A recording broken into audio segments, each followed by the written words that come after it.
એટલે હું બે ગબ્બી જેવા તમને ગો જેવા મોઢા કરીને બેઠા હો બે. ચોરી થઈ ગઈ ને. શીની? મારે 5 જોડી કપડા લીધા હતા આઈટમ આવે હે ને. હા તો 2500 રૂપિયાની જોડી હતી. હા એ ચોરી કરી ગયા. હા ચોરી. અને આ ભાઈનું શું ચોરી કે તમારું? એ ભાઈને હું લઈ ગયા? એ ભાઈનો હોનાનો ચેન લઈ ગયા. હા બીજું? 10 તોલા. 10 તોલાનો?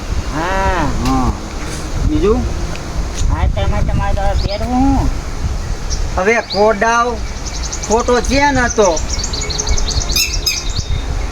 અને 10ની 2 ફાટલી નોટો હતી અને પોટકામાં તું લુગડાની જોડી કે એમાં 3 ઘાઘરા હતા. એ કાંઈ નતો જોડાયો મને કેટલો પણ.哎呦我的妈！